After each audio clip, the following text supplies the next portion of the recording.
በእኛ ዘመን መሬት ላይ እንደ ካርታ ይነበባል እውነት ለመናገርና ዶናልድ ትራምፕን ለመግደል ኢራን የምታደርጋቸው ሌሎች በርከት ያሉ ሴራዎች አሉና ለማንኛውም በቅርቡ ወደ አሜሪካ ሄደን እንመክራለን ብለዋል። 20 ሚሊዮን ሰው እንዲሰበሰብና ከዛሬ 3 ወር በፊት የሞቱትን መሪ ለመቅበር ሲያስብ አገሪቷ ላይ በእኚህ ሰውዬ ሞት መስራት የፈለገው ፖለቲካ አለ። የፈሩ ይመስለኛል። ዛስዋይዛ ትንኩስ ያርጉታቸዋል እንጂ ከተፈራረም ማለት ነው በቃ አለቀ። አሜሪካ እዛ አካባቢ ሆኜ እኔም ልቆጣጠረው አይነት ሴንስ ስላላት ነው የኢራን መንግስትም ይሄንን ነገር በጣም ትልቅ አድርጎ የሚያነሳው ማለት ነውና 200 የሚያህል የተመረጠ ቦታ ተደበደበ በጀት ማለት ቀላል ነገር አይደለም። በጣም ብዙ የሚወድም ንብረት አለ፣ ብዙ የሚወድም ሀብት አለ። በኦማን ሳይድ የሚያልፉ 3 መርከቦች ላይ ኢራን በድጋሜ በሚሳኤል ድብደባ ፈጽማለች። ሰዎቹ እብዶች ናቸው ወደ ማለት ነው፣ ጤነኛ አይመስሉኝም ወደ ማለት ነው የመጡት። በጣም ሀሳባቸውን ይቀያይራሉ።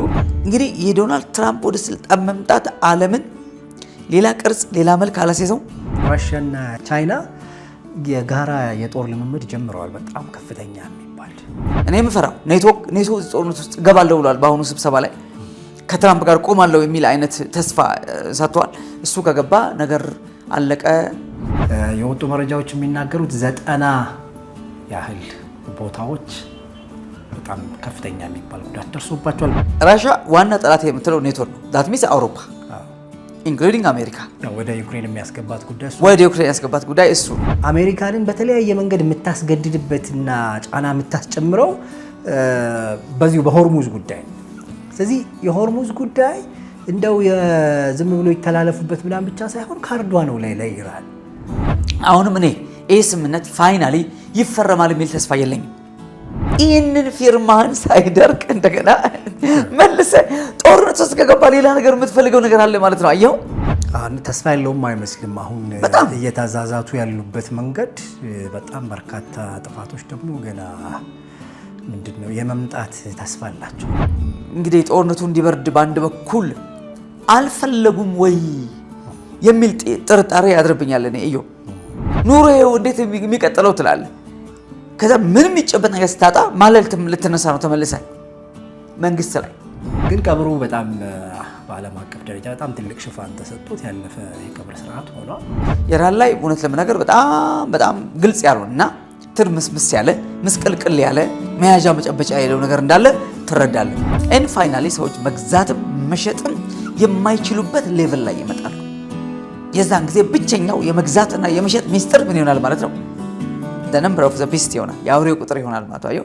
በመርካቶ ተክለ ሃይማኖት ሱቅ በ3.3 ሚሊዮን ብር ሙሉ ክፍያ ከሜሪት ፕሮፐርቲስ በዱባይ ስታንዳርድ በላቀ ኮንስትራክሽን ፍጥነት ለገበያ ምቹ በሆነ ዲዛይን ያለምንም ተጨማሪ ክፍያ በኔት ኤሪያ ከ825 ሺህ ብር ቅድመ ክፍያ ጀምሮ በፉል ፊኒሽድ ማለትም የሴራሚክ ስራዎች፣ የበር፣ የመስኮት፣ የቀለም ስራዎች ጥንቅቅ አድርገን በአንድ ዓመት ጊዜ ውስጥ ቁልፉን እናስረክቦታለን። 11 ካሬ፣ 16 ካሬ፣ 22 ካሬ እንዲሁም የ32 ካሬ አማራጮችን ከግራውንድ እስከ 3ኛ ፎቅ ማግኘት ትችላላችሁ። ቀድሞ ለሚመጡ 10 ደንበኞች የ15% ልዩ ቅናሽ አዘጋጅተናል።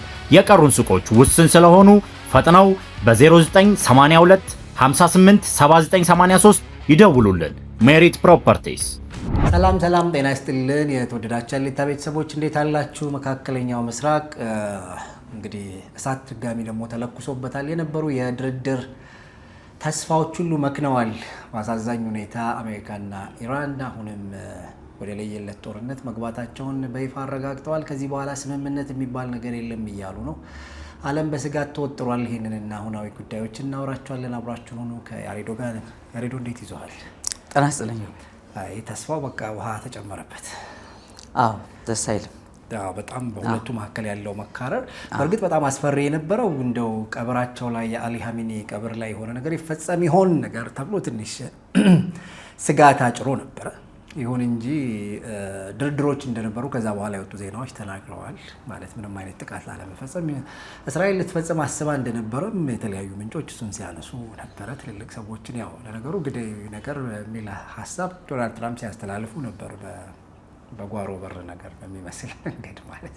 ለማንኛውም ግን የአሊ ሀሚኒ ቀብር ከ20 ሚሊዮን ሰው በላይ ወጥቶ ተከታትሎታል ተብሎ በጣም በዓለም ትልቁ መነጋገሪያ ነበር። ቀብሩ ላይ ከታዩ ሰዎች መካከል አህመዲነጃድ ነበሩ።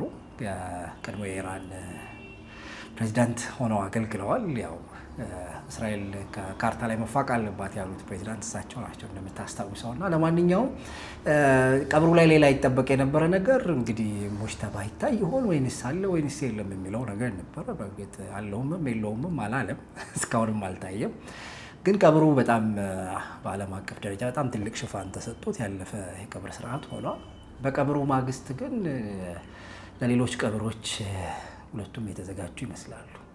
ማለት በጣም ከፍተኛ በሚባል መንገድ እንደ መነሻ የተነሳው ነገር ኢራን በ65 ወታደራዊ ጀልባዎች ላይ በሆርሙዝ ሰርጥ አካባቢ ላይ ጥቃት ፈጽማለች ብለዋል ዶናልድ ትራምፕ። ስለዚህ ለሱ ምላሽ ነው የሰጠነው ብለዋል። ኢሚዲየትሊ ግን ያሉት ነገር ምንድነው? በቃ ድርድር የሚባለው ነገር ከዚህ በኋላ ከተመለት ነገር ነው አይነት የሚል ሀሳብ አንስተዋል። ምክንያቱም ኢራን የምታቀርባቸው ነገሮች እንድንስማማ የሚያደርጉ አይደሉም ብለዋል። ይህንኑ ነገር የኢራን ፓርላማ አባል የሆኑ አንድ ሰው ይህንኑ ነገር ደግመውታል።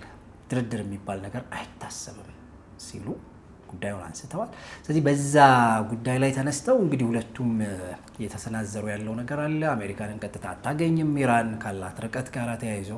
ይሁን እንጂ አሜሪካ የኔ ነው የምትላቸውን የጦር ሰፈሮች በእውነት እንዳልነበረ እያደረገች ነው። በባህሬንና በኩዌት በተለይ ትናንትና ላይ እነሱ ነገሮች ስታደርግ ቆይታለች እና የወጡ መረጃዎች የሚናገሩት 90 ያህል ቦታዎች በጣም ከፍተኛ የሚባል ጉዳት ደርሶባቸዋል።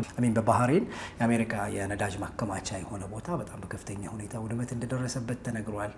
እንግዲህ ይሄ ነገር የሚነግረን ነገር ምንድን ነው? በጣም የተካረረና ማንም አይመልሰንም አይነት የሚል ነገር የመጣ ነው። ከዛ በመለስ ደግሞ እስራኤልም ጉዳዩ ላይ ልትገባበት እንደምትችል የሚያሳዩ ፍንጮችም ደግሞ እየታዩ ነው። ትኩሳቱ ብቻ ሳይሆን ይኸውን እንደው ከትኩሳትም አልፎ በጣም ህመሙ ከፍ ብለዋል እና ወዴት ያመራል የሚለውን እስቲ ጥቂት እናንሳና ሌሎችን ሀሳቦችም እንደግማለን። ያው ልክ ነህ። ያው ይሄ ድርድር ከተጀመረ ቀላል ጊዜ አይደለም። 2 ጊዜ ቢያንስ በጠረጴዛ ዙሪያ ተቀምጠዋል። ሁለተኛውን በአሸማጋይ ጭምር ነው የተነጋገሩት። ፊት ለፊት ለመቀራረብና ለመነጋገር እንኳን ድፍረቱ ከረጁ አልነበራቸውም። በጣም በሚያሳዝን ሁኔታ ማለት ነው። ዞሮ ዞሮ ባለፈው አንድ መርከብ ላይ ኢራን የተኮሰችው ነገር 1-2 ቦታ የተመረጡ ቦታዎች እንዲመቱ አድርጎ ነበር። ከዛ በኋላ እንደገና ደግሞ በኦማን ሳይድ የሚያልፉ 3 መርከቦች ላይ ኢራን በድጋሜ በሚሳኤል ድብደባ ፈጽማለች። አንዱ የሳውዲ፣ ሌላው የላይቤሪያ እና አንድ ደግሞ የሆነ ሀገር መርከብ ላይ ኢራን ጥቃት ፈጸመች። በፍጹም አሁንም ያለ ኢራን እውቅና ወይም ፈቃድ አንድም መርከብ በሆርሙዝ ላይ መሄድ አይችልም፣ በኦማንም ይሁን በዚህኛው ሳይድ መሄድ አይችልም የሚል አቋም ነው የያዘችውና ያን ተከትሎ ነው እንግዲህ እንደ አዲስ ጦርነቱ ያገረሸው። እንደ አዲስ በአሜሪካ ላይ ከባድ ቁጣ የተነሳው ዶናልድ ትራምፕ ምናልባት ሰዎቹ እብዶች ናቸው ወደ ማለት ነው፣ ጤነኛ አይመስሉኝም ወደ ማለት ነው የመጡት። በጣም ሀሳባቸውን ይቀያይራሉ፣ ቋሚ የሆነ እንትን የላቸውም በሚል በጣም ነው የተበሳጩትና በቃ ኢራን መደብደብ አለባት አለዚያ ምንም ምሰማ ሀገር አይደለችም በሚል 48 ሰዓት ውስጥ ወደ 200 በላይ በሚባል ደረጃ የሚጠጉ የተመረጡ ወታደራዊ ቦታዎች ተደብድበዋል። እና በጣም ኢራን ደብድበናታል፣ አሁንም ድብደባውን እንቀጥላለን ያሉት ማለት ነው። አስበዋል እንግዲህ ከዚህ በፊት የነበረውን ስናስብ ያ ነገር አሁን ወደ ድርድር ጠረጴዛ ከመጡ በኋላ ያ ነገር ተመልሶ እንዲመጣ እነሱም የሚፈልጉ አይመስለኝም። እርግጠኛ ነኝ የሚፈልጉ አይመስለኝም። ግን አሁንም መተው ያልፈለጉት ሀሳብ ያለ ይመስለኛል። በዚህም በዛም እያሉ ነገሩን የቃቃ ጨዋታ በሚመስል ነገር አንዴ ሆነ ስትለው ጥሩ መንገድ የያዘ ስትለው የማይሆን ነገር ይፈጥሩና ድርምስምስ ያደርጉታልና በዛ መንገድ ድርድሩ አሁንም በውስጥ ቀጥሏል ነው የሚባለው። በመሰረቱ ድርድሩ ኮምፕሊትሊ አልተቋረጠም። ወይንም ከዚህ በፊትም ብለነዋል ታስታውሳለህ፣ ምንም አይነት ጥፋት ከጠፋ ቅጣት እንቀጣለን፣ ግን ድርድሩ ይቀጥላል፣ ሳይድ ባይ ሳይድ ይቀጥላል የሚል እንጂ ትራምፕም ኢዝ ኦልሬዲ ኦቨር ብለው ነበር። ከኢራን ጋር መስማማት የምንችልበት እድል ያለ አይመስልም፣ በጣም አስቸጋሪ ሰዎች ናቸው፣ ተለዋዋጭና ተገለባባጭ ሰዎች ናቸው ብለው እንደ ክሬዚ አይነት ሰዎች ነው የቆጠሯቸውና የእውነትም ደግሞ ስትመለከት በጣም ብዙ ጉዳት እንዳስተናገደችም ሀገር አይደለችም ኢራን። ከዚህ በላይ ምን ይመጣብኛል ያለች የምትመስለው ያላትንም አቅም በዛው እየታየም ጭምር ነው። አው እየደቀቅና የጦርነት አቅም ማለት ነው። ኦፍ ኮርስ ያው ትመታለህ አሁን ትመታለች። እንግዲህ ኳታር ተመታለች፣ ባህሬን ተመታለች፣ ኩዌት ተመታለች። እነዚህ ሀገሮች ተመተዋል። ማለትም ያው የአሜሪካ ወደቦች ማነው የጦር ቤዞች ተመተዋል። ግን ሚሳኤሎቹ እዛ ላይ ብቻ የሚያርፉ አይመስለኝም። በተለያዩ የነዚህ ሀገራት መሰረተ ልማቶችም ላይ የሚያርፉና ሀገራቱ ላይ ቀጥተኛ ጉዳት የሚያደርሱ ይመስለኛል። እና እነዚህ ሀገሮች ምን አጥፍተው ነው በዚህ ልክ የሚቀጠቀጡት ብለህ ስታስብ አሜሪካንን የምትበቀለው በቀጥታ የሷ ወዳጆች በመተንኮስ ነው። የሷን ወዳጆች በማድማት ነው፣ በማቁሰል ነው። በቃ ኢራን እልኳ እዚህ ድረስ ነው። አይገርምም? የምትሄድበት መንገድ በጣም ነው የሚገርም ማለት ነው። እና ሆርሙዝ ላይ ምንም አይነት ነፃነት መስጠት አልቻለችም። የተባለው የመጀመሪያው ስምምነት እንግዲህ ወደ ኒውክሌር ከመምጣቱ በፊት አሜሪካ ያዘቻቸውን የኢራን ሀብቶች ልትለቅ አይደል እና ነዳጇን መሸጥ ትችል ዘንድ ነው ኢሚዲየት ስምምነቱ የነበር እና በምትኩ ደግሞ ኢራን ኮምፕሊትሊ ሴፍ የሆነ ፓሴጅ ሆርሙዝ ላይ ልትከፍት ነበረ ታስቦ የነበረው። በፍጹም ያ ነገር መሆን አልቻለም። አሁንም እያቆራቆሳቸው ያለው የሆርሙዝ ጉዳይ ነው። አሁንም የጦርነት ምክንያት እየሆነ ያለው እሱ ነው። ያለኔ ፍቃድ ያለኔ እውቅና የማንም ሀገር መርከብ በዚህ በኩል እንጂ ሀገራት መርከቦቹ ባንዲራ አላቸው። የማንም ሀገር መርከብ ቢመጣ የዚህ ሀገር ነኝ ብሎ የሚያወራበት ባንዲራ አለው። ያንን እያየች ነው የምትመጣው። አስበዋል። እና እንግዲህ ጦርነቱ እንዲበርድ በአንድ በኩል አልፈለጉም ወይ የሚል ጥርጣሬ ያድርብኛል። እኔ እዩ አሁን እንደው መንፈሳዊውን ነገር ትተነው ከጀርባ ያለው ነገር ትተነው ለምን መሰለ ከጦርነቱ በኋላ የሚኖረው ምላሽ የህዝቡ ምላሽ ጦርነት ላይ እኮ ምንም አታስብም። ጦርነት ካለ ልንገር መብላት እንኳን አታስብም። በህይወት ስለመትረፍ ነው የምታስበው። ጦርነቱ ግን ኮምፕሊትሊ ቢቆም ቢበርድ ዙሪያ ገባውን ትመለከታለህ። የት ነው ያለው ትላለህ። ተስፋዬ ምንድነው ትላለህ። ኑሮዬ እንዴት የሚቀጥለው ትላለህ። ከዛ ምንም ይጨበጥ ነገር ስታጣ ማለት ልትነሳ ነው ተመልሰህ መንግስት ላይ ነበር። ያው አሁን አይአርጂሲ ነው እንግዲህ የሚመራው አይደል ኢራንን።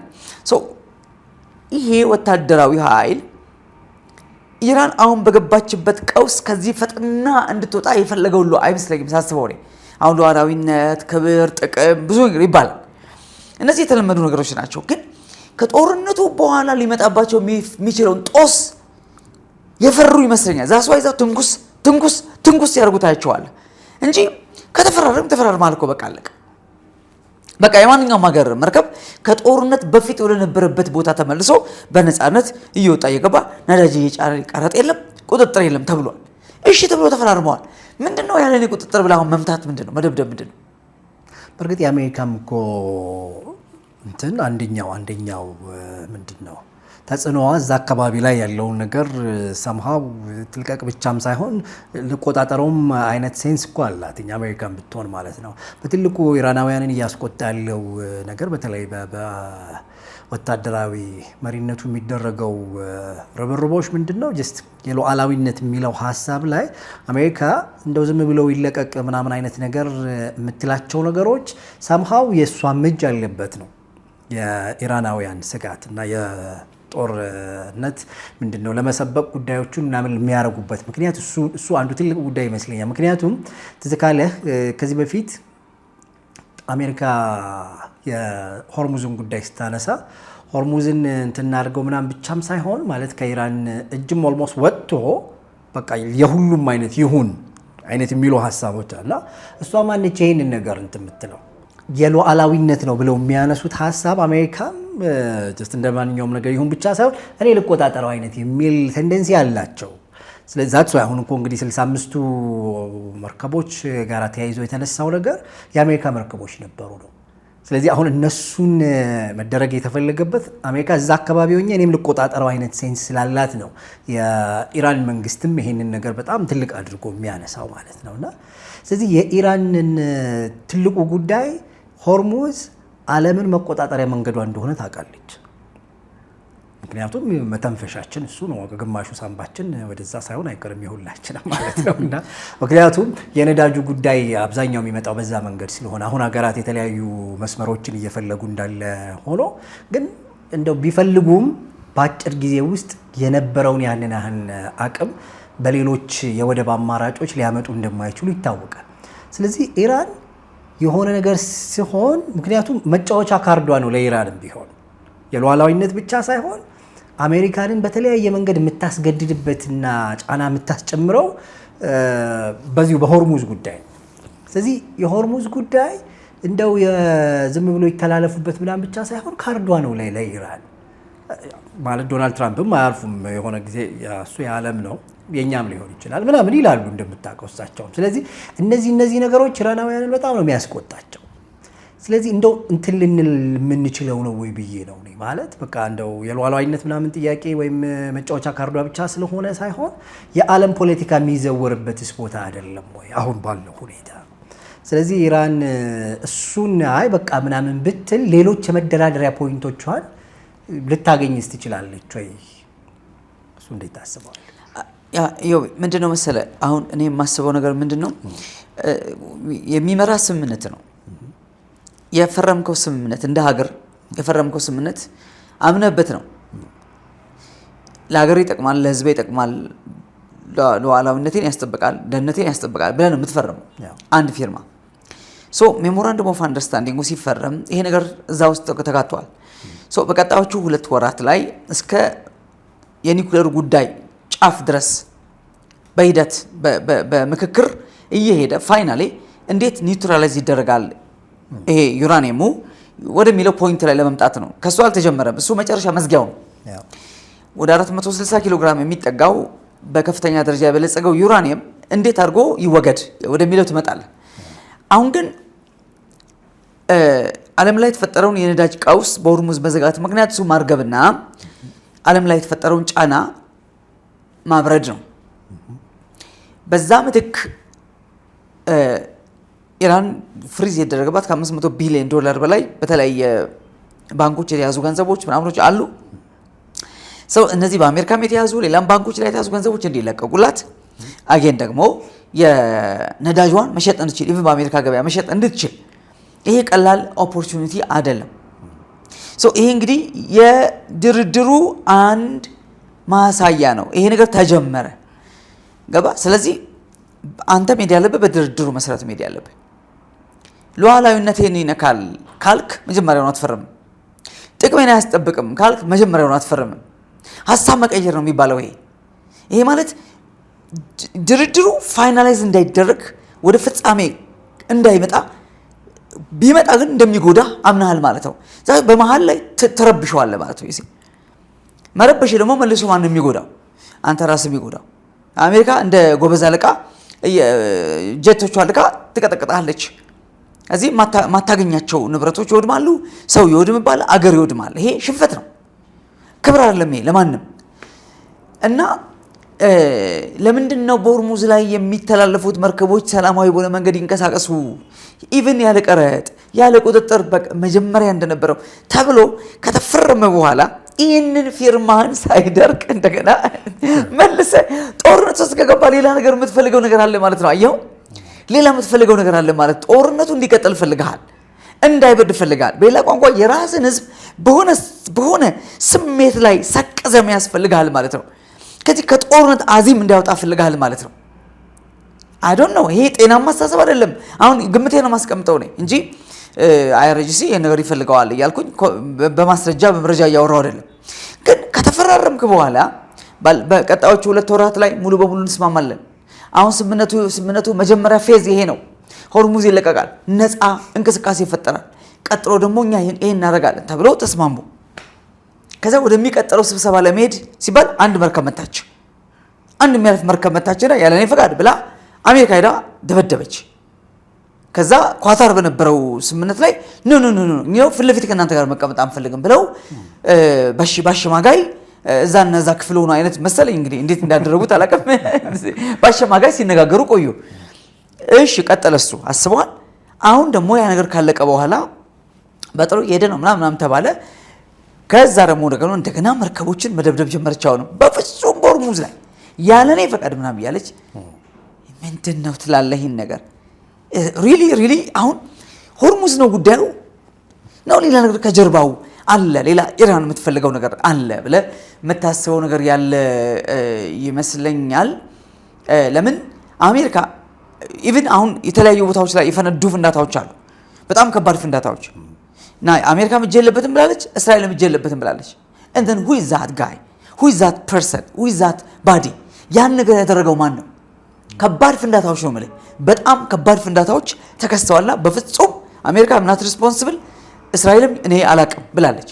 እንደውም አረብ ሀገራት ራሳቸው ይሄ ነገር ያደረጉት እንዳለ ሌሎች አረብ ሀገራት የሚወራ ወሬ አለ ኢራን ላይ ሪታሌት ማድረግ እንደጀመሩ። ለምን ዝም ብሎ መቀጥቀጥ ዝም ብሎ መደብደብ ይሰለቻል እኮ እነዚህ ሀገራት ራሳቸው ኢራንን ወደ መበቀል እየመጡ እንደሆነ ወደ ማጥቃት እየመጡ እንደሆነ በድብቅ ተገልጠው አይደለም። ዳስዋ እነዚህ ከባባድ ፍንዳታዎች በጣም ከባድ ፍንዳታዎች ናቸው የተከሰቱት እና ይህን ስትመለከት የሆነ ከጀርባ የሚፈልግ ነገር አለ እንጂ ስምምነት እያፈረስክ ራስ ላይ እሳት እንዲነድ አትፈቅድም። 200 የሚያህል የተመረጠ ቦታ ተደበደበ በጀት ማለት ቀላል ነገር አይደለም። በጣም ብዙ የሚወድም ንብረት አለ፣ ብዙ የሚወድም ሀብት አለ። ያን ለመሰብሰብ አመታት ፈጅቷል። አየው ጦርነቱን እንዳይበርድ የሚፈልግ አካል አለ። ኤግዛክትሊ አይአርጂሲ አሁን እንግዲህ መቼስ ኢራንን የሚመሩት በመንግስት ደረጃ የተመረጡ ሰዎች ናቸው ብለን አናስብም አይደለ? አሁን ብዙ ነገሮችንም እያደረገ እንዳለ በግልጽ ራሳቸውም እያወሩ ነው። አዎ በቃ ኢራን ጦርነት ላይ ያለችው ጦርነት ላይ ካለች ደህንነቱንም የጦር እንቅስቃሴ አጠቃላይ ሀገራዊ ውሳኔውን በሙሉ ለምሳሌ በሙሽታባ ስም የሚወጡ ውሳኔዎች መመሪያዎች ምናምን በሙሉ ማን የሚያወጣ ይመስላል? ኢቭን ሰውየው ታግተዋል። አይአርጂሲ ታውቃለህ ይወስ ሶ ክሎዝ ለአይአርጂሲ በጣም ቅርብ ሰው ነበሩ ሰውየው እና ሴራ ሊሆን ይችላል። ገብቷል? ሴራ ሊሆን ይችላል ማለትም ሰውየውን አግተዋቸዋል በሰውየው ስም ወይም ሰውየው ማይት ቢ ዳይድ ሞቶ ሊሆን ይችላል። እስካሁን ምንም መረጃ የለም።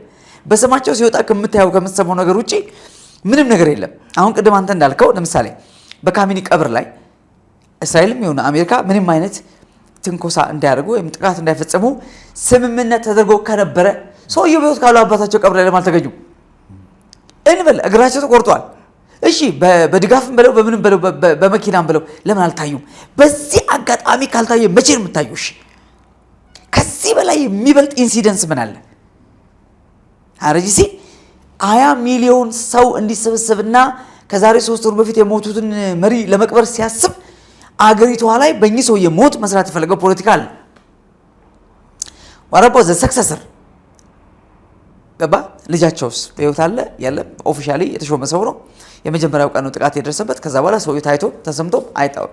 በስሙ ግን እንዲያሉ የሚል ነገር ትሰማለህና ኢራን ላይ እውነት ለመናገር በጣም ግልጽ ያልሆነና ትርምስምስ ያለ ምስቅልቅል ያለ መያዣ መጨበጫ ያለው ነገር እንዳለ ትረዳለህ።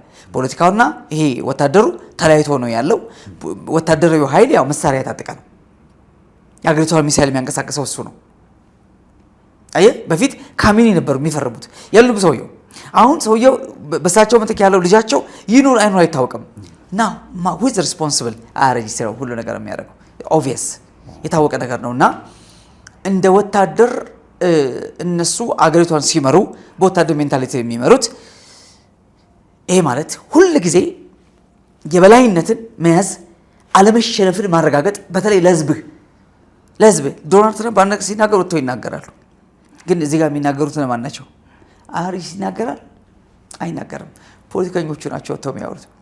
ትእዛዝ ነው። ውጣና እንደዚህ በል ውጣና ይሄን ተናገር። ምንም ማድረግ አትችልም። ካቀላ አንድ ጊዜ ሰውየው ፕሬዚዳንቱ ያለው ፔዜሽኪያን ያለው አይም ሆስቴጅ ብሏል። አይም ሆስቴጅ በቃ እንደውም ሪዛይን ለማድረግ ሁሉ ድምጽ ሲሰጥ ነበር አይደል? ዳት ማች ነው ኢራን ላይ ያለው ኢንተርናል ኬኦስ። ቀላል አይደለም። ውስጣዊ ቀውሱ ቀላል አይደለም። ዞሮ አገሪቱ ማንም የምራት ማን ያው ተቋቁማ እየቀጠለች ነው ያለችው። አሜሪካ ላይ አውሮፓ ላይ ኦር ሰምዌር ባተኩስ እነዚህ ምስኪን የግልፍ ጎረቤቶቿ አሉ አረብ ሀገራት እነሱን እየደበደበች አሜሪካንን አለቀሽም ያው ደበድባለሁ እያለች አንዴ በሆርሙዝ አንዴ በእነዚህ ሀገሮች እያስፈራረች ቀጥላለች እና ትንሽ ወሰብሰብ ያለ ነገር አይታይም? ይኸው ተስፋ ያለውም አይመስልም። አሁን እየተዛዛቱ ያሉበት መንገድ በጣም በርካታ ጥፋቶች ደግሞ ገና ምንድነው የመምጣት ተስፋ አላቸው ክፉ ነገሮቹ ማለት ነው። ኒውክሌሩ ጋር ሲመጣ ብላስብሽ አሁን ዩራኒየሙ ጋር ሲመጣ እንዴት ነው የሚስማሙትና የመጨረሻው ፊርማ የሚፈራረሙት? ዱ ዩ ቲንክ ኢራን በትክክል ዩራኒየሙን አጥፋዋለሁ ብላ መፈረም እንደምትችል? በዚህ አካሄድ በጣም ከባድ ነው እንዴ። የዓለም አቀፉ የአቶሚክ ኤነርጂ ተቆጣጣሪ ምጣ ሲባል ምን ያለና ነው የምትቆጣጠሩት? ወድሟል እኮ ነው ያለችው። ምን ተቆጣጠራላችሁ? የለም እኮ ምንድን ነው የምትቆጣጠሩት ነው ያለችው። የሚታወቁት የእንትን ቦታዎች ተመተዋል። እነሱ ብቻ ናቸው ያሉት። ግራ ያጋባል። በጣም ከባዱ ነገር እሱ ነው። ሌላኛው ግን ወደ ላይ ትንሽ ከፍ ስንል ራሽያና ቻይና የጋራ የጦር ልምምድ ጀምረዋል። በጣም ከፍተኛ የሚባል እሱ የሚጠበቅ ነገር ነው። በጣም የሚያስፈራም ነገር ነው። በጣም ከባድ መሳሪያዎችን ጭምር ሙከራ ሲያደርጉ እንደነበረ ባህር ላይ የተለያዩ ዜና ምንጮች እሱን ሲያነሱ ነበር፣ ሮይተርስ ጨምሮ ማለት ነው። እና ከፍተኛ ስጋት ነው። ለምንድን ነው በዚህ ጊዜ የጦር ልምምድስ ማድረግ የፈለጉት በጋራ? ምናልባት አሁን በተለይ አሜሪካ ከኢራን ጋር እያደረገችው ባለው ጉዳይ ላይ ማስደንገጥ ተፈልጎ ይሆን? የኔቶ ስብሰባ ደግሞ ሰሞኑን ነበረ። ስለዚህ እነዚህ ሁሉ ነገሮች ምንድነው ጡንቻ እንለካካ አይነት ነገር እስቲ ትከሻችንን እናሳይ ነገር ይሆን ተብሎ በጣም እየተሰጋ ነው። ምክንያቱም ሁለቱ ሀያላን እንደዛ ማረጋቸው ምንድነው አንድምታው እንበል? ኔቶ ወደ ጦርነቱ ላለመግባት በጣም ዶናልድ ትራምፕ ያን ያህል እየዛቱ ያን ያህል የስድብ ያህል ኔቶ ላይ የአውሮፓ ህብረት ላይ የተናገሩ ኔቶ በጣም በጥንቃቄ የቆየው ራሻ ተገልጣ ጦርነት ውስጥ እንዳትገባ ነው። ኔቶ እዚህ ጦርነት ውስጥ ገባ ማለት አሁን ያልከው የጦርነት ልምምድ አፕላይ ይደረጋል ማለት ነው። ራሻ ዋና ጠላት የምትለው ኔቶ ነው። ዳት ሚንስ አውሮፓ ኢንክሉዲንግ አሜሪካ ወደ ዩክሬን የሚያስገባት ጉዳይ እሱ ነው። ኔቶ እንዳይመጣ ነው። የኔቶ አባልቱን አቱን ነበር የጦርነቱ መጀመሪያ ከነሻው እሱ ነው። አረ ስለ እግዚአብሔር አትሆንም ተብለም አልሰማም አለች። ይህን ዘመን እንዴት አድርገን ዲፋይ እንደምናደርገው ነገር የሚገባኝ አንዳንዴ በእውነት ነው ነገር ያው የሚታይ ነገር ነው። አሁን ይሄ መሬት ላይ ያለ ነገር ነው። ይሄ ዲናይ ልታደርገው አትችልም። እንዲህ ዝም ብሎ ቃቃ ጨዋታ የሚመስል በሀገር ላይ በህዝብ ላይ 1000 ዓመት በተገነባ ታሪክ ላይ አየው የሚመጣ ነገር እንዲህ መስማማት በቀላሉ መቋጨት አለመቻል በመንግስታት ደረጃ አሜሪካ ከጦርነቱ ለመውጣት እንዴት እንዳሰፈሰፈች ለምን እነዚህ አሁን ያልካቸው ሀገራት ገቡ ማለት ነገር አለቀ ማለት ነው። አበቃ። እነዚህ ሀገሮች እኮ አሉበት፣ ግን በተዘዋዋሪ ነው ያሉበት፣ ኢንዳይሬክትሊ ነው ያሉበት እንጂ ከኢራን ጀርባ አሉ። ቻይና ነምበር 1 የኢራን ነዳጅ ተጠቃሚ ናት። ኢቭን ሆርሙዝን አሜሪካ መታ ስትዘጋ ቀጥ ብላ የገባችው ቻይና ናት። የቻይና መርከቦች ብቻ አልፈዋል። እና ወዲያው ትራምፕ ወዴት ሄዱ? ወደ ቻይና ሄዱ አይደል? ተመልከት። ኢራንም አሜሪካና ቻይና ታታኩስ ፈልጋ ነበር። ትራምፕ አይ ግድ የለም እለፊ፣ አንቺ እለፊ፣ ቀድሞ ሆኖ ስምምነት አላችሁ አይደል? እናውቃለን፣ እለፊ ብለው ከቻይና ጋር በዚህ ሰዓት አትገባማ፣ ሌላ ጦርነት ተቀሰቀሰ ላይ አሜሪካና ቻይና ገቡበት። የንግድ ጦርነት አለ ያልተቋጨ። እንግዲህ የዶናልድ ትራምፕ ወደ ስልጣን መምጣት ዓለምን ሌላ ቅርጽ ሌላ መልክ አላሴዘው። ሌላ መልክ ኖርማሊ የራሻና ዩክሬን ጦርነት በጆ ባይደን ነው የጀመረው አይደል? ጆ ባይደን ላይ ነው የጀመረው እና አሜሪካ በገፍ ነበር መሳሪያ ተሰጠ የነበረው። ዶናልድ ትራምፕ እንደውም ሲመጡ ገና በውድድሩ ዘመን ላይ ገና በምረጡ ዘመቻ ላይ the first day አስቆመዋለሁ ነበር የራሻና የዩክሬን ጦርነት። በአመትም ያልሆነ ማለት በአመታትም አልሆነም። ለምሳሌ ሊሆንም አይችልም። 9 ወር የሞላ ልጅ ካልተወለደ መረገጡን አያቆምም። ልውጣን እኮ እርግጫው፣ አድጌያለሁ እኮ ነው እርግጫው፣ ጨርሻለሁ ጊዜ ነው እርግጫው፣ ልውጣ ልቀቁኝ ልውጣ ነው። ያቺን ሴት መረገጥም ከምጥም የምታሰርፋት በመወለድ ብቻ ነው። ጊዜ ያመጣው ነገር ጊዜው ብቻ ነው የሚመልሰው እንጂ ምንም አድርጋ አታስተካክለውም። እና እኔ አላቅም አንዳንዴ እንዴት አድርጌ ልገልጸው እንደምችል እየው ቢጨንቀኛል ብታይ። የእውነት ነው ማውራ። ለምን መሬት ላይ ያለው ነገር ለማመን ይከብደናል፣ እየሆነ ያለው ነገር ለመቀበል ይከብደናል። ሌላ ትርጉም ሰተነው ግራ እንጋባለን። ለምን come back to the origin is the word of God። ወደ እግዚአብሔር ቃል ተመልሰ ያለው ነገር ማየት ነው። ስለ እነዚህ ነገሮች በሙሉ ብላክ ኤንድ ዋይት ተጽፏል። ምንም no doubt። ሉክ የጎግ ማጎግ ሰልፍና የአርማጌዶን ሰልፍ በጣም ክሎዝ ናቸው። የሁለቱም ድግስ ነው እየተደገሰ ያለው። ለምሳሌ ቻይናን የአርማጌዶን ሰልፍ ላይ ነው የምታገኛት እንጂ ጎግ ሰልፍ ላይ አታገኛትም። ስለዚህ አሁን የነዚህ ሁለት ሀገሮች ጥምረት የብሪክስ ጥምረት ነው። ገባ? ብሪክስ ሁለቱን ጎግ ላይ ያሉ አገራትን ለምሳሌ ኢትዮጵያን ጨምሮ ራሻ፣ ኢራን፣ ሌሎችንም ሀገሮች ይዟል። የጎግ ማጎግ ሰልፈኞችን ብቻ ሳይሆን የአርማጌዶንም ሰልፈኞችን ጎግ ማጎግ ጦርነት ይዟል። ኢን ዘ ኒር ፊውቸር ከተባበሩት መንግስታት ድርጅት በላይ እጅግ በጣም ብዙ ሀገራት እዚህ ብሪክስ ላይ ይገባሉ። ለምን? ማነው የአርማጌዶን ጦርነት ሁሉንም የዓለም ክፍል ያስተባብራል። ሁሉም የዓለም ክፍል ፓርቲሲፔት ነው የሚያደርገው። ገብቷል? የሚሆነው ዱ ዩ ፋይንድ ዩሮፕ ኢን ብሪክስ? አሜሪካ ልትገባ የምችል ይመስላል። ኮንትራሪ አንታይ እኮ ነው፣ ተቃራኒ ነው እኮ። ሰልፉን ተመልክተዋል። ወዴት የሚሄድ የምስራቆቹ እና መካከለኛውን የሩቅ ምስራቅ አብዛኛው ስብስብ ያለበት ነው እና ክሊርሊ የተሰመረ መስመር ነው የሚታየው። መጽሐፉ ከሺህ ዘመናት በፊት ያረጋገጠ እውነት በእኛ ዘመን መሬት ላይ እንደ ካርታ ይነበባል። እውነት ለመናገር እና እንደሱ ነው እየሆነ ያለው። ይሄ እውነት ልብን ካላሳረፈልህ መሪዎቹ ያው ይለፋሉ፣ ይደክማሉ፣ አገር ለአገር ይንከራተታሉ፣ እርቅ ይፈልጋሉ፣ ይደፈርሳል፣ ሰላም ይፈልጋሉ፣ እንደገና ሰላሙ ግልብጥብጥ ይወጣል። እንደምታየው እንደዛ ነው እየሆነ ያለውና አሁንም እኔ ይህ ስምምነት ፋይናሊ ይፈረማል የሚል ተስፋ የለኝም። ገና ስንት ቀን ሆነ አሁን ሜሞራንደሙ ከተፈረመ? 15 ቀን ሞላው። 15 ቀን ሞላ። ስለዚህ ይሄ ማለት ቀጥታ ምንድነው የሚሆነው መሰለ?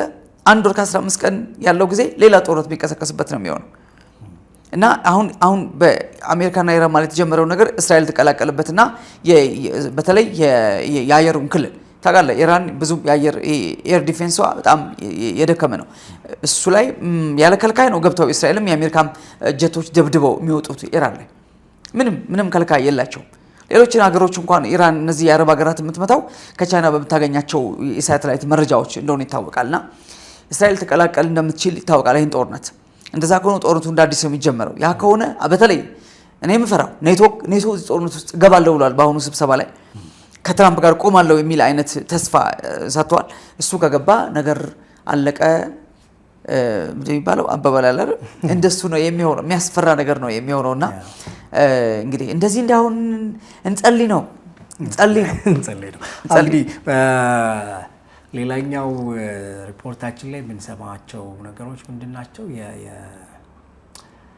እስራኤል ኢራን በፕሬዚዳንት ዶናልድ ትራምፕ ላይ የግድያ ሙከራ ለማድረግ ያወጣችውን አዲስ ፕላን አግኝቻለሁ ብላ ለወዳጅነት ትንሽ እያሟሟቁ መሆኑን ደግሞ እየተሰማ ነው ያለው። እንግዲህ ባለፉት ጊዜያቶች ሁለቱ ትንሽ መሻከር ተገኝቶ ነበር። እኔ ነኝ የእስራኤል ፕሬዚዳንት፣ እኔ ነኝ የእስራኤል መሪ፣ ለማንኛውም ለእስራኤል የሚበጃትን አውቃለሁ ብለው ያው እንግዲህ ስምምነቱ ላይ አካል አልተደረኩም በሚል እስራኤል አኩርፋ ነበር። ለማንኛውም ግን ያገኘኋቸው የስለላ መረጃዎች አሉኝ። ዶናልድ ትራምፕን ለመግደል ኢራን የምታደርጋቸው ሌሎች በርከት ያሉ ሴራዎች አሉና ለማንኛውም በቅርቡ ወደ አሜሪካ ሄደን እንመክራለን ብለዋል። ለማንኛውም ይሄ የሚነግረን ነገር ምንድነው? እንግዲህ ወዳጅነታቸው የሻከረውን ጠንከር አድርገው ቀጥለው እንግዲህ ወደ ሌላ ጥቃት ሊሄዱ ይችላሉ የሚለው እሳቤ በጣም በብዙዎች ዘንድ ደግሞ ሌላ ምን ሊፈጠር ነው፣ ሌላ ጥፋት ደግሞ ሊሆን ነው እየተባለ ነው። እንግዲህ ለዓለማችን ሰላም እንዲሆን ምኞታችን ነው። ባይሆንም ቅሉ የዶናልድ ትራምፕን ወደ ስልጣን መምጣት ቀድመው አውቀውታል፣ የሚያመጣባቸውን አደጋ።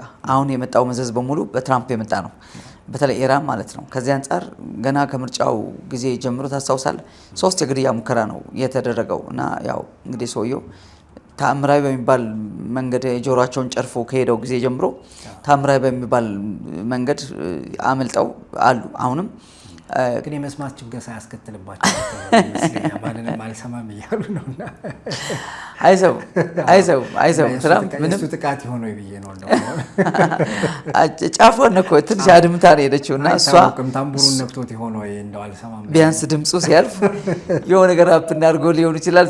ዞሮ ኢራን ትራምፕን ለመግደል ያላቀደችበት ጊዜ ያለ አይመስለኝም። ኖርማሊ የትራምፕ ብቻ ይመስላል ይሄ እቅድ።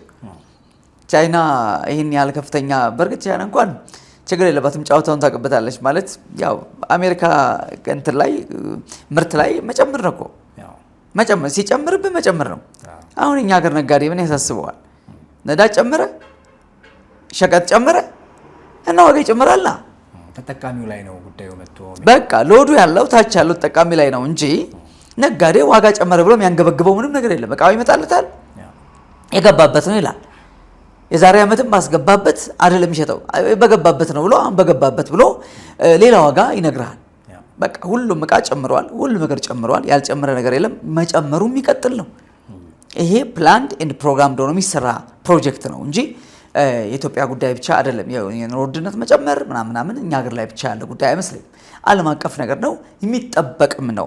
ኤንድ ፋይናሊ ሰዎች መግዛትም መሸጥም የማይችሉበት ሌቭል ላይ ይመጣሉ። የዛን ጊዜ ብቸኛው የመግዛትና የመሸጥ ሚስጥር ምን ይሆናል ማለት ነው? the number of the beast ይሆናል። የአውሬው ቁጥር ይሆናል ማለት ነው። የአውሬው ቁጥር ይሆናል። እሱን ካልተቀበልክ ሰርቫይቭ ማድረግ አትችልም። ኢፍ የሆነ ዳይ ትሞታለህ በእምነትህ። ካልሆነ ደግሞ በጣም ሴፍ ሆነ በጣም ዘና ብለህ ፈታ ብለህ ከአውሬው ጋር ተስማምተህ ትቀጥላለህ። ወደዛ ሲስተም ነው ሁሉም ነገር የሚንደረደረው ነው ማለት ያለው።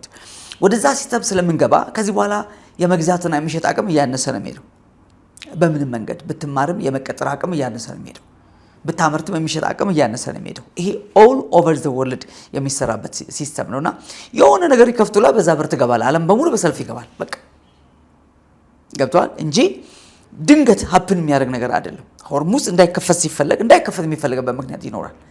ምናልባት አንዳንዴ ኢራናውያን ከነሱ ሁሉ አይምሮ ከነሱ እውቀት ሁሉ ውጭ ነገሩ ሊሆን ይችላል የሚሆነው ነገር እውነት ለመናገር ለምን ሌላም አሰራር ሌላም ኃይል ጣልቃ ግብ ነገር ስላለበት ማለት ነውና ያው ሁሉን አውርታ ጨርስ መቼስ እንግዲህ እንዳልነው ለዓለማችን ሰላም ቢሆን ደስ ይለናል እጅግ በጣም ቢሆን ግን ያው በዚህ ሁሉ ውስጥ ደግሞ መጓተቶቹና መተነቋቆሶቹ ይበልጥ የሚለው ጉዳይ ደግሞ እንግዲህ ዓለማችንን የሚያቆያትም ጉዳይ እሱ ሳይሆን ደግሞ አይቀርም። እንደምታውቀው ፍክክሩ ነው ዓለምንም ዓለም ያረጋትና ግን ያው ራስ ወዳድነቱ በጣም ዲክታተር የሆኑ መሪዎች በዓለም ደረጃ እየበረከቱ ሲመጡ የነገ ዕጣ ፈንታ ምን ይሆናል የሚለው ነገር በጣም ለዓለማችን ከፍተኛ ስጋት እየጨመረ እንጂ እየቀነሰ አይመጣም የሚለው ነገር እንድናስብ ያደርገናል። ለማንኛውም እኛ ሰላም እንሆን፣ ሰላም ባይሆንም ቅሉ ማለት ነው። ሰላም እንመኛለን። ተመልካቾቻችን ሀሳቦቻችን እነዚህ ነበሩ። እንግዲህ ባላችሁበት እናንተ ሰላም ሁኑ፣ ዓለም ሰላም ባይሆንም። በመርካቶ ተክለ ሃይማኖት ሱቅ በ3.3 ሚሊዮን ብር ሙሉ ክፍያ ከሜሪት ፕሮፐርቲስ በዱባይ ስታንዳርድ በላቀ ኮንስትራክሽን ፍጥነት ለገበያ ምቹ በሆነ ዲዛይን ያለምንም ተጨማሪ ክፍያ በኔት ኤሪያ ከ825 ሺህ ብር ቅድመ ክፍያ ጀምሮ በፉል ፊኒሽድ ማለትም የሴራሚክ ስራዎች፣ የበር፣ የመስኮት፣ የቀለም ስራዎች ጥንቅቅ አድርገን በአንድ ዓመት ጊዜ ውስጥ ቁልፉን እናስረክቦታለን። 11 ካሬ፣ 16 ካሬ፣ 22 ካሬ እንዲሁም የ32 ካሬ አማራጮችን ከግራውንድ እስከ 3ኛ ፎቅ ማግኘት ትችላላችሁ። ቀድሞ ለሚመጡ 10 ደንበኞች የ15% ልዩ ቅናሽ አዘጋጅተናል። የቀሩን ሱቆች ውስን ስለሆኑ ፈጥነው በ0982 58 7983 ይደውሉልን። ሜሪት ፕሮፐርቲስ